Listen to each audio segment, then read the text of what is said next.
अस्सलाम वालेकुम। Welcome to my channel खौफनाक and fiction novels by Nazia. I hope कि आप खुश होंगे और खैरियत से होंगे।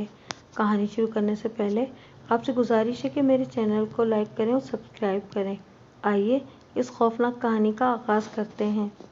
ये उन दिनों की बात है जब 20वीं सदी के साल 1987 का आगाज़ हुआ था। मैं इन दिनों अपने घर से 70 किलोमीटर दूर अपने तायाजाद भाई के घर दरियाए रावी के किनारे ज़िला ओकाड़ा के गांव ठट्टा भलवाल में बुखार में मुब्तला चरपाई का मेहमान बना हुआ था। अपने घर से निकले हुए मुझे तकरीबन 6 माह हो गए थे और बुखार को आए चौथा रोज़, जिसमें कमज़ोरी ज़रूर थी लेकिन टेम्परेचर अब कम था। 10 बजे का वक्त होगा कि मेरे मामू का बेटा आ निकला। सलाम दुआ और खातिर तवाज़े करने के बाद पूछा, भाई अशरफ, आज इधर कैसे आना हुआ? तो वो बोला कि मैं तुम्हें लेने के लिए आया हूँ क्योंकि तुम्हारी बाजी हनीफा बहुत बीमार है। डॉक्टर ने जवाब दे दिया है। सब घर वाले और रिश्तेदार वहाँ पहुँचे हुए हैं और बेहद परेशान हैं। तुम्हारी अम्मी मेरी फुप्पो ने भी कहा है कि अशरफ जाओ और अपने भाई हनीफ को ले आओ। लिहाजा उठो, मेरे साथ चलो, वरना ये ना हो कि इस वक्त का किया पछताना पड़े और फ़ायदा क्या हो जब चिड़ियाँ चुग गईं खेत। ठीक है भाई, चलता हूँ, लेकिन ये तो बताओ कि आप यहाँ कैसे पहुँचे? मैं साइकिल पर आया हूँ, जिसे बाहर गेट पर खड़ा किया है। इस वक्त मोटरसाइकिल बहुत ही कम होती थी। अगर किसी के पास थी भी तो वो भी बहुत अमीर लोगों के पास, वरना इस वक्त साइकिल बहुत ज़्यादा थी जैसे आजकल मोटरसाइकिल बहुत ज़्यादा हैं। मैंने तायाजाद भाई की बीवी यानी अपनी भाभी से, जो कि अब दोनों ही दुनिया फ़ानी में नहीं रहे, इनसे इजाज़त ली और मामूजाद भाई के पीछे साइकिल पर बैठ के रवाना हो गया। दरियाए रावी को कश्ती के ज़रिए पीर अली पतन से पार करके दरिया के शुमाली किनारे पर वाक़ कस्बा झामरा के करीबी गांव ठट्टा सरोका में जा पहुंचा। वहाँ गया तो मेरे सब घर वाले, बहन भाई, वालदा समेत बहुत से रिश्तेदार भी मौजूद थे। बाजी चारपाई पर पड़ी हुई थी। कमज़ोरी की वजह से हड्डियों का ढांचा लग रही थी और उसकी कमज़ोरी की वजह से उसकी नाक और चेहरे पर सोजिश भी थी, लेकिन होश में थी। मैंने कहा, बाजी कैसी हैं? ठीक हूँ भाई, बुखार की वजह से मुझसे भी खड़ा नहीं हुआ जा रहा था। लिहाजा घर वालों ने मेरी हालत को देखते हुए जल्दी से चरपाई बिछा दी, जिस पर मैं बैठ गया।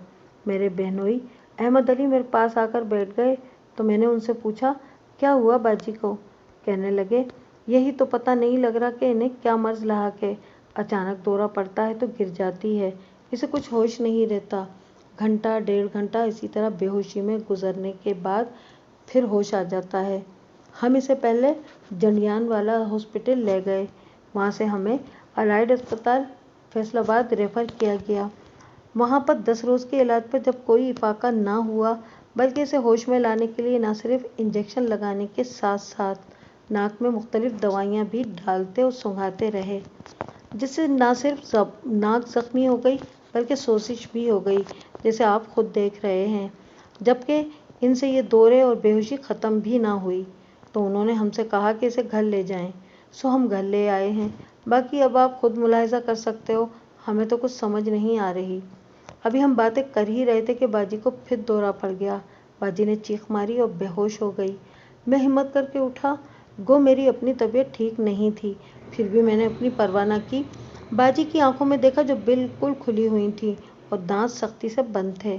मैंने बाजी के दाएं हाथ की छोटी उंगली को पकड़ के दम करना शुरू किया। ये करे हुए अभी 2 फूंक ही मारी थी कि बाजी बोलने लगी और कहने लगी, मुझे छोड़ दो, मुझे छोड़ दो, मुझे बड़ी तकलीफ़ हो रही है, मैं मर रही हूँ, जल रही हूँ, मैं इसे कुछ नहीं कहूँगी, इसे छोड़ दूँगी, कभी दोबारा भी नहीं आऊँगी। इसकी ऐसी आवाज़ें सुनकर मैं क्या बल्कि जितने अफराद मौजूद थे सब हैरान रह गए। मैंने बाजी के मुंह से निकली हुई बातें सुनी तो ये सोच कर के कहीं वाकई बाजी को मेरा इसकी उंगली को पकड़ना तकलीफ़ का बायस न बन रहा हो। मैंने उंगली को छोड़ दिया तो फ़ौरन आवाज़ आना बंद हो गई और बाजी का दौरा ख़त्म हो गया, यानी बेहोशी नाबूद। बाजी ये कहते हुए कि अरे मुझे क्या हुआ है, उठकर बैठ गई और मज़ीद कहने लगी, आप सब लोग मेरे इर्द गिर्द क्यों जमा हैं? मैंने कहा, बाजी आपको दौरा पड़ा था जिसकी वजह से आप बेहोश हो गई थी, اس لیے ہم سب آپ کے گرد اکٹھے ہیں۔ میں نے باجی کے دورہ پڑنے پر درود شریف کے جو الفاظ سنائے تھے ان پر کافی غور و فکر کیا۔ پھر باجی کی بے ہوشی کے دوران ان کی آنکھیں کھلی ہوئی تھیں۔ یہ تو کوئی مرض نہیں، بیماری نہیں، بلکہ یہ تو کوئی اور مسئلہ یا معاملہ ہے۔ یہ تو مجھے ہوائی چیز کا مرض لگتا ہے۔ میں نے گھر والوں سے اپنی اسی سوچ و فکر کا ذکر کیا تو سب نے میری اس بات کو تسلیم کیا۔ میری والدہ نے کہا کہ بیٹا، تمہاری سوچ بالکل 100% درست ہے۔ اگر آئندہ ایسا ہوا تو اسے جانے مت دینا۔ ٹھیک ہے امی، میں ایسا ہی کروں گا۔ جیسے ہی میری بات کا سب کو یقین ہو گیا تو بہنوئی نے کہا، حنیف تم ابھی بچے ہو، اوپر سے بخار میں مبتلا ہو، اس چیز کو قابو کرنا اور اسے نکالنا تمہارے بس کی بات نہیں۔ ساتھ والے گاؤں میں ایک عامل رہتا ہے، وہ ایسے کاموں کا بہت ماہر ہے۔ ان چیزوں پر قابو پانا اور انہیں نکالنا اس کے بائیں ہاتھ کا کھیل ہے۔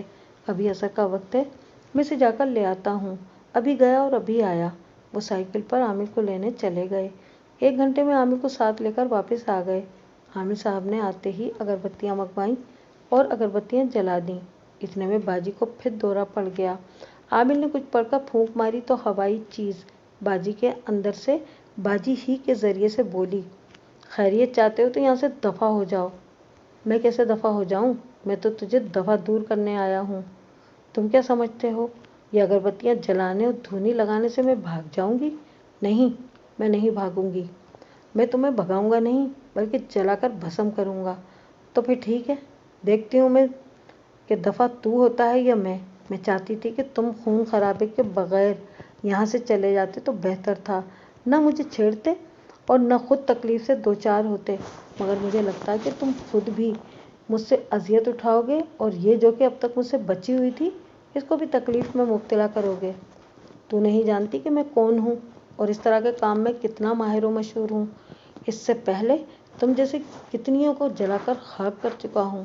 ٹھیک ہے، میں تمہاری شان اور رتبے کو پہلے نہیں جانتی اور نہ ہی یہ جانتی ہوں کہ تم کتنے ماہر اور مشہور حامل ہو، لیکن اب تمہیں جان کر ہی رہوں گی اور دیکھوں گی کہ تم مجھ سے کیسے نمٹتے ہو اور کس طرح مجھے جلا کر راکھ کرتے ہو، یا مجھ سے مار کھا کر اپاہج ہو کر ہمیشہ کے لیے اس کام سے توبہ کر لو گے۔ چلو، میرا اور تمہارا کھیل شروع ہوتا ہے۔ میں تم کو چیلنج کر کے جا رہی ہوں۔ کہاں جا رہی ہوں مجھ سے یہ نہیں پوچھو گے؟ چلو، میں تم کو خود ہی بتا دیتی ہوں۔ میں تمہارے گھر جا رہی ہوں۔ اپنے گھر والوں کی خیر مناؤ، ان کو بچا سکتے ہو تو جا کر اپنے بیوی بچوں کو مجھ سے بچا لو۔ میں اس میں سے نکل رہی ہوں، روکنے کی طاقت رکھتے ہو تو روک لو، اگر نہ روک سکے تو مجھے دوبارہ اپنے سامنے حاضر کر لو، تو میں سمجھ لوں گی کہ تم مجھ پر حاوی ہو اور میری زندگی کی تار ٹوٹنے والی ہے۔ اور اگر میں تمہارے منتر جنتر پڑھنے سے حاضر نہ ہوئی تو سمجھ لینا کہ میں تم پر بھاری پڑ سکتی ہوں۔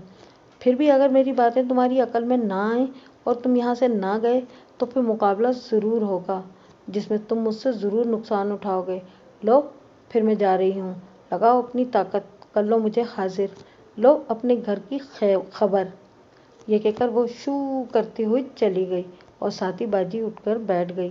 عامر صاحب کافی دیر تک مغز ماری کرتے رہے، جنتر منتر تنتر پڑھتے رہے، لیکن وہ اسے حاضر کرنے سے قاصر رہے۔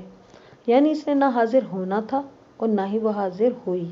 رات کا اندھیرا پھیل چکا تھا۔ آخر تھک ہار کر عامر صاحب چلتے بنے۔ اگلے دن 10 بجے کا وقت باجی کو پھر دورہ پڑ گیا۔ سب گھر والے اور رشتے دار، چھوٹے بڑے، مجھے منع کرتے رہے، روکتے رہے کہ اتنے بڑے عامل سے وہ قابو نہیں آئی تو اس بدبخت کے سامنے تم کس بات کی مولی ہو۔ ان سب کے منع کرنے کے باوجود بھی میں نے اللہ تعالیٰ وحدہ لا شریک کا نام لے کر اپنے پیر و مرشد کو یاد کر کے چھری کو پکڑا، اس پر آیت الکرسی اور چاروں کل شریف پڑھ کر دم کیا، اور جس چرپائی کو باجی بے ہوش پڑی تھی، جس چرپائی پہ چاروں طرف چھری سے وہاں لکیر کھینچ دی، باجی کی دائیں ہاتھ کی چھوٹی انگلی کو پکڑ کر سورہ یاسین پڑھنا شروع کیا۔ یہ بتاتے چلوں کہ سورہ یاسین شریف کا ورد مہینوں کے ساتھ میں کافی عرصے سے جاری رکھے ہوئے تھا، اس لیے پہلی مبین پر پہنچ کر باجی پر پھونک دیا اور ساتھ پانی پر بھی دم کیا جو میں نے گلاس اپنے بائیں ہاتھ میں پکڑ رکھا تھا۔ دائیں ہاتھ سے میں نے باجی کی چھوٹی انگلی کو پکڑ رکھا تھا۔ دوبارہ یاسین شریف پڑھنا شروع کی، دوسری مبین پر پہنچ کر پھر پھونکیں لگائیں، फिर तीसरी बार इब्तिदा से सूरह यासीन पढ़ना शुरू की। तीसरी मुबीन पर पहुंचकर फूंक लगाई तो वो हाजिर हो गई। बोली, मुझे छोड़ दो, मुझे तकलीफ ना पहुंचाओ, मैं अजियत में मुब्तला हूँ। मैंने तुम्हारा क्या बिगाड़ा है? मैंने कहा, मेरी बाजी ने तुम्हारा क्या बिगाड़ा है जिसे तुम बार बार आकर तकलीफ पहुंचाती हो? तुम्हारी बाजी ने मेरे घर यानी दरख्त के नीचे हमारी रिहाइश की जगह पेशाब किया था। मेरे पड़कर फूंकने पर तुमको तकलीफ हो रही है ना?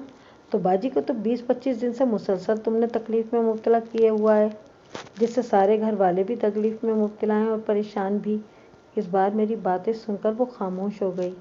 इसका मतलब मुझे फ़ौरन समझ में आ गया कि वो मुझे बातों बातों में हीले बहानों से पढ़ने से रोकना चाहती थी। तो मैंने फिर इब्तिदा से सूरह यासीन पढ़ना शुरू की। चौथी मुबीन पर पहुंचकर मैंने फिर फूंक मारी, फिर इब्तिदा से यासीन शरीफ पढ़ने लगा। पांचवी मुबीन पर फिर फूंक मारी और साथ ही पड़े हुए पानी के छींटे मारे तो उसने कहा, हाय मैं मर गई, मुझे छोड़ दो, मुझे छोड़ दो, मुझे तकलीफ हो रही है। मैं वादा करती हूँ दोबारा तुम्हारी बाजी के पास नहीं आऊँगी। खुदा के वास्ते मुझे छोड़ दो। पहले आमिर से तो तुम बहुत बढ़ चढ़ कर बातें कर रही थी। इसे न सिर्फ धमकियाँ दे रही थी बल्कि चैलेंज भी कर रही थी। इसके बीवी बच्चों को नुकसान पहुँचाने भी गई थी। अब तुम्हें क्या हो गया है? अब तुम्हारी ताकत कहाँ गई और किधर गई? इस वक्त तो तुम भाग गई थी, अब क्यों नहीं भाग सकती? इस आमिर की बात और थी। मैं इसे पहले से अच्छी तरह जानती थी। मेरा इससे पहले भी एक दफ़ा वास्ता पड़ चुका था। मुझे मालूम था कि ये मेरा कुछ भी नहीं बिगाड़ सकता। मैंने इसे पहचान लिया था, लेकिन वो मुझे नहीं पहचान सका। इसलिए मैंने इसे चैलेंज किया और भाग गई। इसके बीवी बच्चों के पास नहीं गई थी, बल्कि मैं सिर्फ इसको डराने के लिए धमकी दे रही थी। मैं कोई आमिर तो नहीं, फिर क्यों नहीं भाग सकती? नहीं, इसकी भी कोई वजह है जो मैं तुमको नहीं बता सकती। लिहाजा तुम मुझे अपने खुदा और रसूल सल्लल्लाहु अलैहि वसल्लम के सदके छोड़ दो। मेरी छोटी छोटी बेटियां मेरी जुदाई में रो रही होंगी। तुम किस मज़हब से ताल्लुक़ रखती हो जो बार बार मुझे खुदा और रसूल सल्लल्लाहु अलैहि वसल्लम के वास्ते दे रही हो? कहने लगी, मेरा मज़हब हिंदू है, मैं हिंदनी हूँ। तुम्हारी कितनी बेटियां हैं और इनकी उम्र कितनी है और इनके नाम क्या है? मेरी 2 बेटियां हैं, बड़ी की उम्र 19 साल और छोटी की 17 साल है। और इनके नाम भी बता दो। बड़ी का नाम कामनी और छोटी का नाम शामनी है। हमारा ठिकाना गांव के शुमाल की जानिब राय हयात खान खरल की ज़मीन में दरख्त के नीचे है और इस दरख्त के नीचे तुम्हारी बाजी ने पेशाब किया था। मैंने कहा, तुमने 20-25 दिन से मेरी बाजी को अजियत में मुब्तला कर रखा है। तुम्हें ये मालूम नहीं कि जिसको मैं तकलीफ़ पहुंचा रही हूँ इसके भी 2 नन्हे मुन्ने छोटे छोटे बच्चे हैं। बड़ी बच्ची 4 साल की और छोटा बच्चा 1.5 साल का, जिसका भी माँ के दूध पर ही गुजारा है। इन बच्चों की तकलीफ़ तुम्हें मालूम नहीं, लेकिन तुम्हें अपनी छोटी छोटी बच्चियाँ 17 साल की शामनी और 19 साल की अपनी बड़ी बेटी की एक ही दिन में ही याद आने लगी कि वो घर में अकेली तुमको याद करके रो रही हैं, जबकि तुम्हें इनके पास आए हुए अभी आधा घंटा भी नहीं हुआ। और इन मासूम बच्चों को देखो, मैं तुम्हें छोड़ूंगा नहीं। मैंने फिर शुरू से यासीन शरीफ पढ़ना शुरू की तो उसने भी मेरी मिन्नतें करना शुरू की। जैसे जैसे मैं पढ़ता जा रहा था वैसे वैसे वो भी ज़ोर ज़ोर से बुलंद आवाज़ से चीखो पुकार कर रही थी और साथ ही साथ मन्नत समाजत भी जारी रखे हुए थी, रो भी रही थी। मैं जल गई, हाय मैं मर गई, तो मैं तुम्हारे नबी का वास्ता, खुदा का वास्ता, मुझे छोड़ दो। मैं वादा करती हूँ कि मैं दोबारा इधर का रुख भी नहीं करूँगी। इसकी क्या गारंटी है कि फिर नहीं आओगी? मैं अपने भगवान की कसम खाकर यकीन दिलाती हूँ कि फिर कभी नहीं आऊँगी। ठीक है, मैं अपने खुदा और रसूल सल्लल्लाहु अलैहि वसल्लम के तुफ़ैल तुमको छोड़ता हूँ, लेकिन जाने से पहले तुमको कोई निशानी देकर जाना होगा ताकि हमें मुकम्मल यकीन हो जाए कि तुम चली गई हो। बोली, ठीक है। मैं सहन की दीवार की चंद ईंटें गिरा जाती हूँ। इनका नहीं, ऐसा ना करो, बल्कि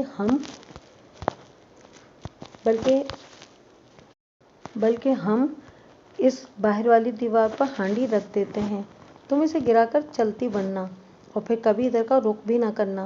कहने लगी, मुझे मंजूर है, मैं ऐसा ही करूँगी। मेरे इशारे पर घर वालों ने दीवार पर हांडी रख दी।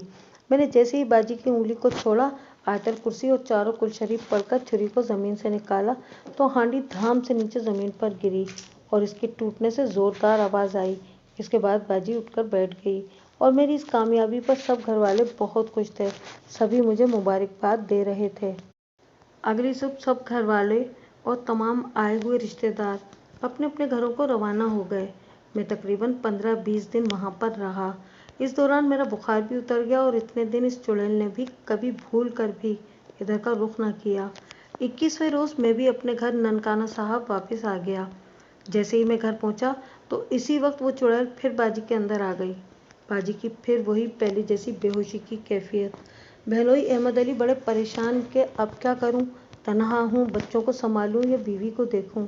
आखिर अल्लाह का नाम लेकर बच्चों और बीवी को हमसायों के हवाले करके मुझे बुलाने की बजाय साइकिल को निकाला और 15-16 किलोमीटर के फासले के दरमियान में दरियाए रावी को क्रॉस करके शेखू शरीफ अपने मुर्शिद सैयद मशकूर हुसैन शाह साहब के पास पहुँचे और सरकार को सारा वाक़या मिनोअन सुनाया कि कैसे बाजी बीमार हुई, किस तरह अस्पतालों में 20-25 दिन फिरते फिराते वहाँ से जवाब मिला, कैसे चुड़ैल का इल्म हुआ और फिर जब जिस तरह से आमिर को लाए तो वो भी शिकस्त खाकर चलता बना।